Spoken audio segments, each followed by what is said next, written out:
Are you a crafter or an artist or someone who just enjoys making things? And depending what things you enjoy making, you may not feel that an art prompt book is for you.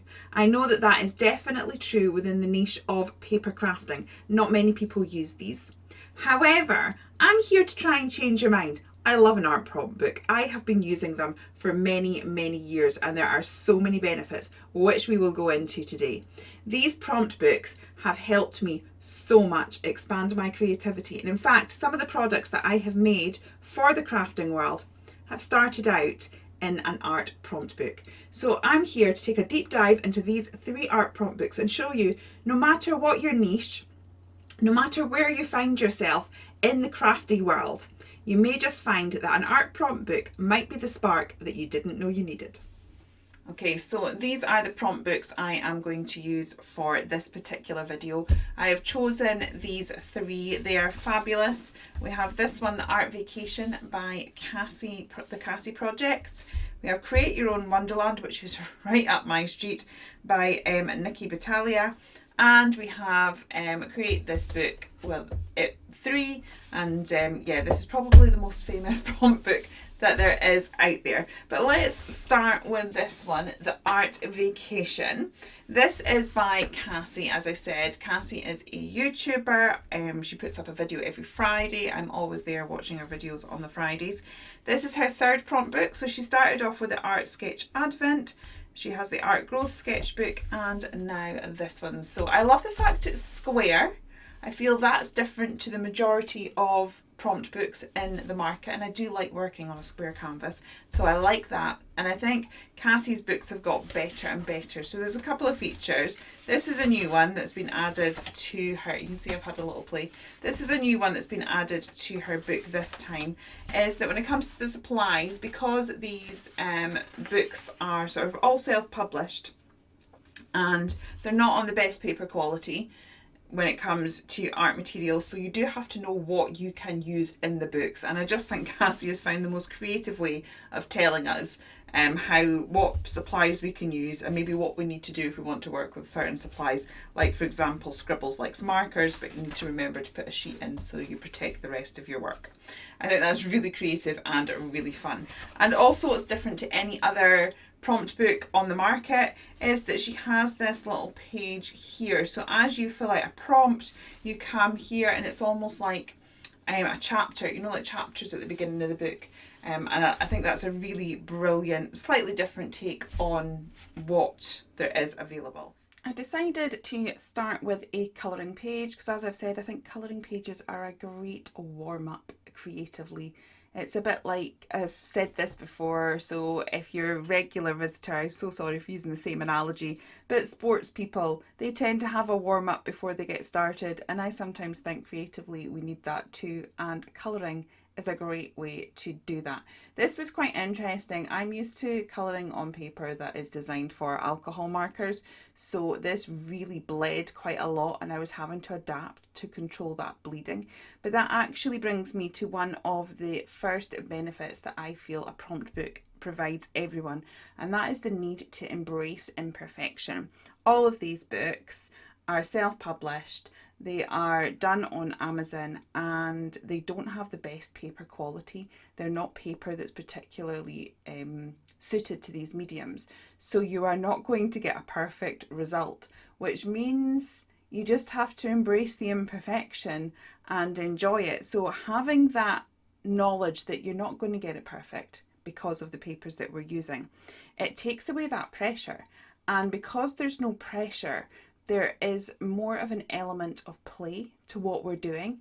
And it means that, you know, sometimes we are far more creative. We're definitely far more creative when we are not putting ourselves under any form of pressure. So I do think a prompt book is a great light-hearted, creative tool that we can use. It's no pressure. We are just trying out new things and hopefully, you know, being inspired in the process. I have to say that Cassie is an amazing example of how prompt books can really help.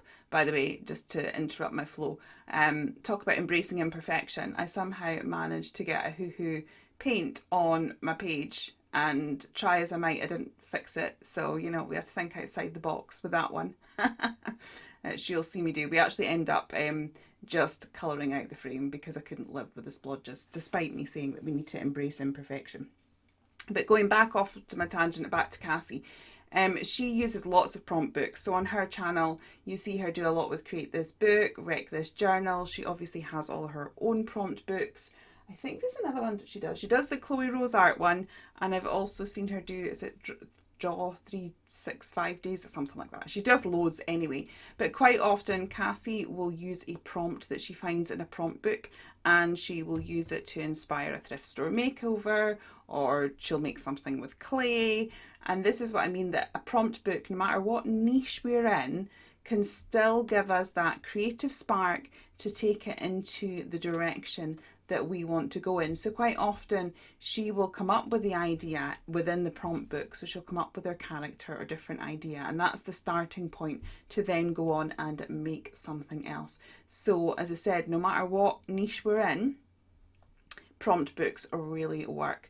So the premise for this video, what I have done is, in every book I have approached one as a artist and one as a paper crafter. Do you know, I've wanted to make this video for so long. I've been really nervous because I think I find myself in this weird position. Yes, I do have rice here. So the prompt for this one was X marks the spot, and I am creating a funky map, and in order to get a random shape I threw rice. It's a technique I've seen online, so I thought I'd try it. Yeah, so I've been really nervous about making this video because I love a prompt book and I have used them the whole time, but I know that in general the people that view my channel probably don't use them, and yet I watch loads and loads of videos on prompt books, and I honestly think they are such a good tool for all of us, for paper crafters as well.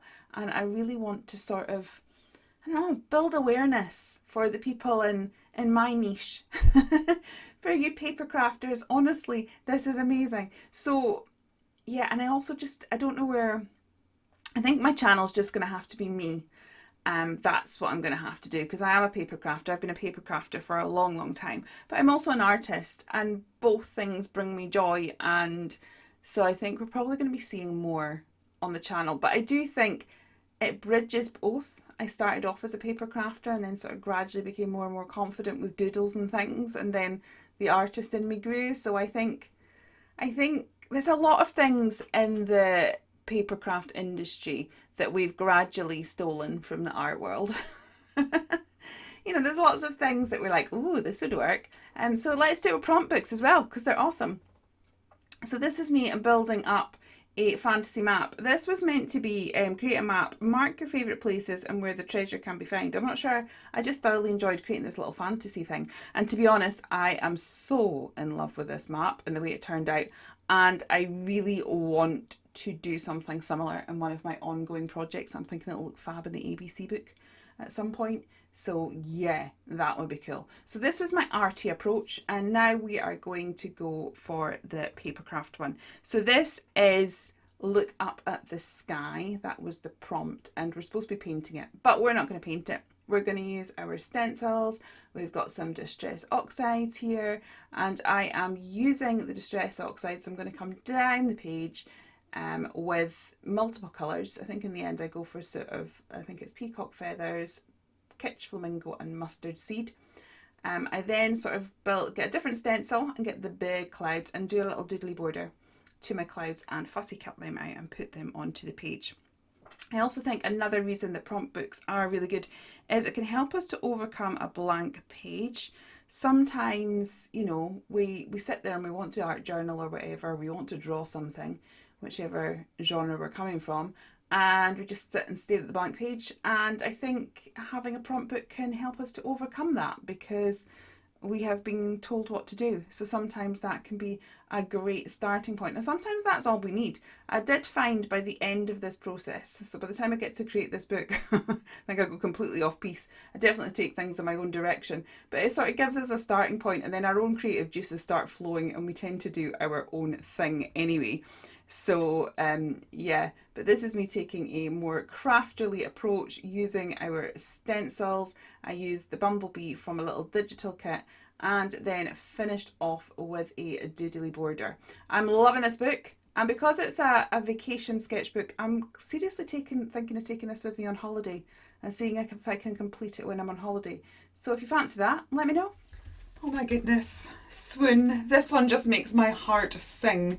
As you all know, or you might not all know, it depends how long you've been, whether this is the first time you've watched me or whether you've been watching me for a long time. But I love Alice in Wonderland. I am obsessed by all things Alice in Wonderland. So this just speaks to my heart. Absolutely love this. And out of all the books, I feel like this one is very different. It's more like an activity book for creatives. So it's called Create Your Own Wonderland, Art Adventures with Alice, The Creative Companion. That's a great name for it because that's exactly what it is, by Nikki Battaglia. I bought this a couple of years ago with the intention of filling it out on this channel, but then I was unsure if I could because it talks here, always check this page to find out what you can and can't do with the book. But it kind of said that you couldn't reproduce the book in any way, and it included recording. So I wasn't sure if that would affect being able to use this book on YouTube. So what I did was I actually messaged Nikki and I asked for her permission to use this book in a video. So you can always do that if you're not sure. There's a few times I've reached out to artists and asked them questions. The worst they can say is no. But I love the book regardless. This has got a very different quality of paper. I think all the books are self-published, but this seems a much smoother paper to the other two books and a little bit thicker. It is absolutely gorgeous. So a few things that I love about this. As I said, it seems to be more activity book. We have coloured elements, which, oh my goodness, wow, Nikki. Coloured elements, which are fabulous. We have lots of colouring pages. And then we have sort of, there's drawing prompts. There's some like this. This one just has a quote and a picture. So it's completely up to you what you might want to do. There's some that are kind of drawing prompts, and then there's other ones where you're cutting bits out and doing different things. I'm just trying to find an example. I think we're going to do one of the cutting out ones anyway, so we will find out. The other main thing, so also at the back, talk about what you can and can't use in a book. So much detail has gone into this. So Nikki actually goes through all her favourite supplies that she uses. Look at the detail in that. That is just beyond incredible. And a bit of colour theory, bit of explanation. So it's like we've got an art lesson in here as well, which is perfect if you're a newbie. And I love these pages, product swatch pages. I'm a big believer in swatching, especially in your journals, so you know exactly what's going to occur when you use a product. But look at all of those swatch pages. So you can actually check out whether a product is going to work or not. Absolutely love this book. So I am going to tackle 2 pages in this one, the same as we did with the last one. And although we tackled 3 in the last, but it's because I was colouring. We'll see how many we get. I might get distracted again. But let's tackle a couple of pages in this book. Oh my goodness. Now just prepare yourself because I am still in a state of disbelief. I'm currently swatching on the amazing swatching pages. One of the best features of this book. There's so many good features, but look. I honestly couldn't believe this. I was in disbelief. I coloured with alcohol marker and there is nothing on the back. In fact, I so didn't believe what I had just seen. It's a bit like, yeah, I had to colour it again because I just didn't quite believe my eyes. And there it is. How? Nikki, how? I am in complete and utter awe. I have been using alcohol markers for 20 odd years. And that has never happened other than the Hoo marker pad, which is extortionate. I had to double check that this book was actually printed by Amazon, and it is. So what paper how? Amazing. I applaud you, Nikki. That is unbelievable. And despite this wondrous thing that I discovered, I ended up using acrylic inks to paint. But anyway, don't ask me why. So I start off with this page because it's another cool warm-up page. We've got a bit of colouring in, and I also love it because it shows creativity comes from lots of different places, which is the whole point of this video, because we have this sort of page on the other side that has lots of really interesting, fun questions to answer. Like, what is your first name or nickname? If you could give that name a whimsical meaning, what would it be? And I said colour magpie. If you are a flower soaking up the sun rays on a lovely golden afternoon, what colour are your petals? Mine are hot pink. When it comes to muchness, do you consider yourself full of muchness or lacking in muchness, and why? I just put it depends.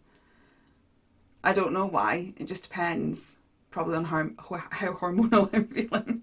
Would you like tea? Always, always would like tea. If you could eat or drink an item to do something magical, what would it be? And what would you be able to do after consuming it? I said cake, and I would be able to sit on a cloud. How doth the crocodile improve its shiny tail? With beeswax, apparently. And who would you most like to meet in Wonderland? Well, Mad Hatter, because he's my soulmate.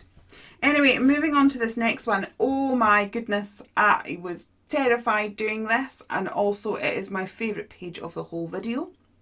So this was: close your eyes and envision what a frog footman may look like. Using just paint, create a circle shape for his head and then a different colour to create an oblong shape for his body. Be loose, let the paint dry, and then doodle over the top with pens and pencils to bring your character to life.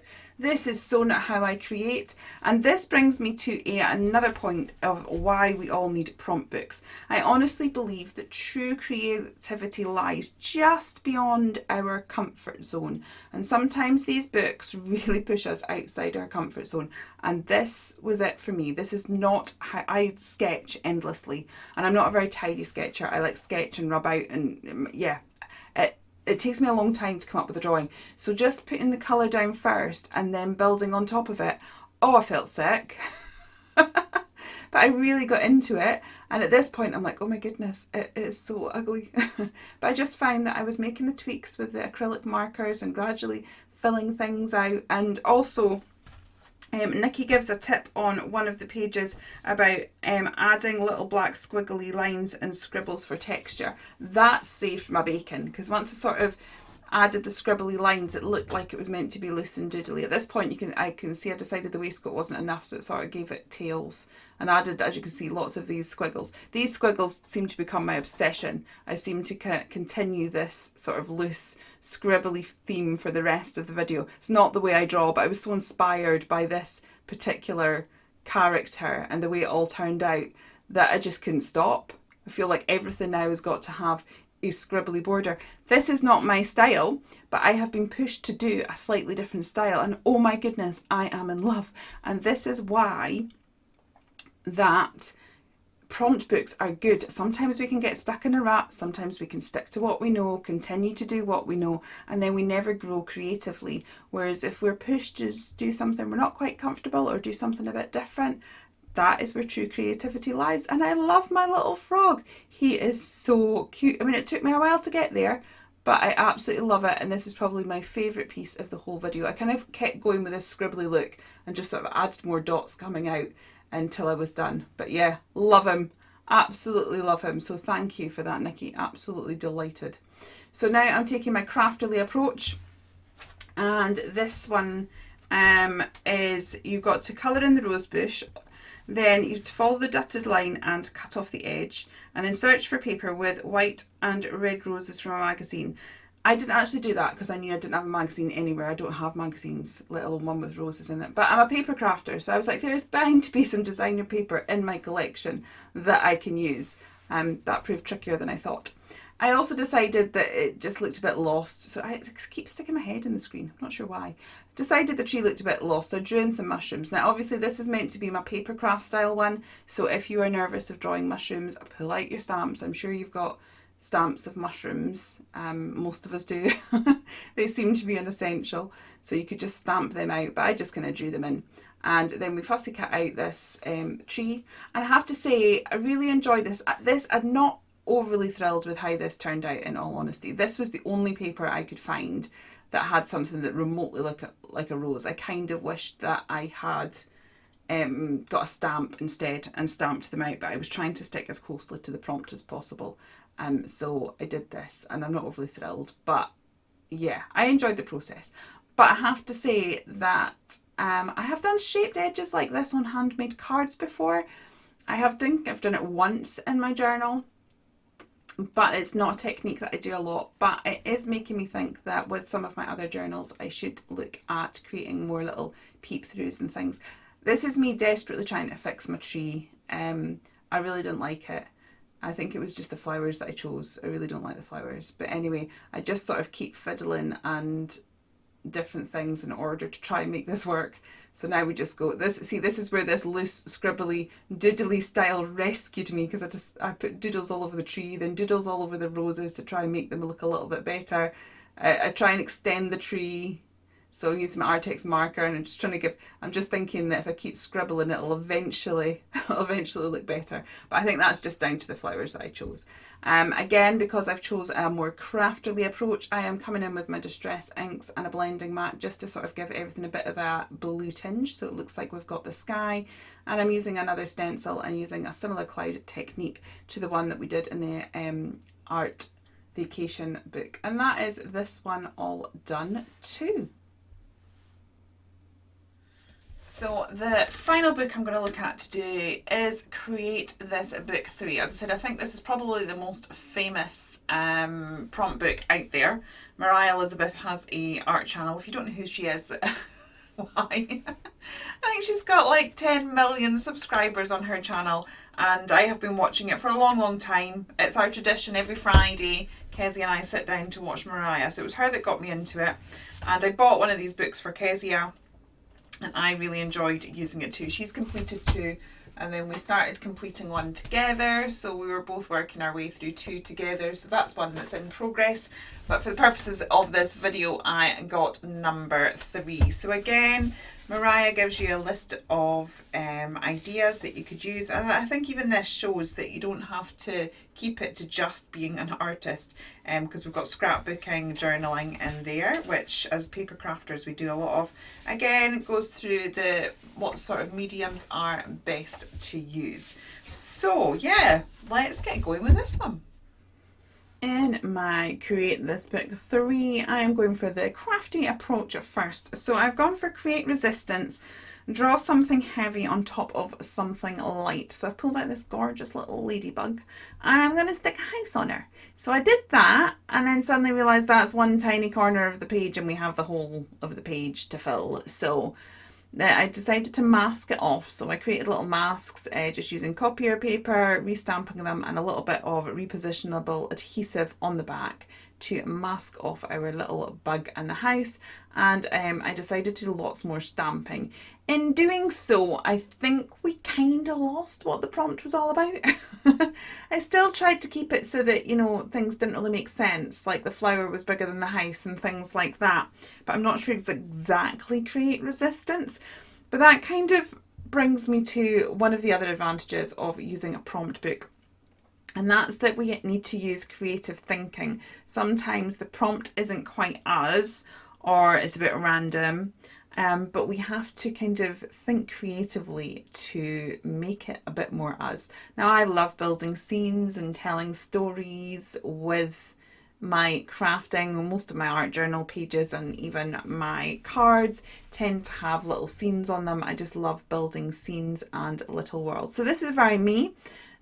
But that tiny corner that we're seeing now is about the only part of it that actually stuck with the prompt. But I also think that's what prompt books are about. It's not about having to stick rigidly to what the prompt says, but rather it's about that sort of spark that gets us creating in the first place. Now, at this point, I just really want to mention there's an amazing collab going on in YouTube right now, just started by the Aussie Crafter, and she has got 50 different artists all over the world creating pages in this book, in this Create This 3 book. And it really just emphasises the point that I'm trying to make, because there's all sorts of artists, all sorts of styles of artists using this book and filling out a page. So I will link to it in the description box below, and I will link to Di's channel as well, because it is amazing. But as said, for those of us that are more in the papercraft industry, I really would encourage you to just try one of these. They're not overly expensive, and yeah, I think they're worth it, and I think they're fun. So this is me taking my art approach. This is me on Create Bewilderment. Now when I first got this, because as I said, it's taken me a while to have the courage to actually make this video. When I first got this book, I had just gone to see Inside Out 2, and I thought, oh, I could make a little emotion called Bewilderment. So that's kind of what I decided to do. I ran out of time in the studio, so I ended up finishing it off on my iPad, so I've just kind of put it to the side there. And yeah, I don't think that I've really captured the essence of what a little Inside Out character would be. And I'm not sure that I've really captured bewilderment either. So I think anyone looking at how this page turns out as they flick through this prompt book, it's going to be like, what was she going for here? But anyway, that's my little girl. She is meant to be bewilderment. I'm going to skip past this bit really quick because I think we've seen me paint trees loads. And then I had this idea that we could have these little sort of balls dangling from the tree. And these are like, you know, your core emotions that went round the fancy thing. Instead, ours are dangling from a tree because why not? So these are all the emotion. And I think I also went with that because it says draw something completely ridiculous and pointless on this page. So I don't think it's automatically pointless. But yeah. It is a bit ridiculous, but I'm not sure that it kind of infers that when you first look at it, because those balls could be anything. Maybe I should have written the emotions inside the bubbles. I might go back and do that. That might make the fact that that might make the prompt work a little bit better. So that is the one for this book here. So we have created Bewilderment, but I've done it by creating a gorgeous little character. So as we review the pages together, I just want to say that whether you are deep into the creative world or just dabble here and there, I honestly believe that prompt books can offer you something really valuable, no matter what your style or skill level. But I would love to hear from you. Do you already use a prompt book? If you do, what do you love about it? And if not, do you think you might give one a go? Also, I would really like to know, would you like to see me complete any more pages from these books? And if so, which one? Let me know in the comments below.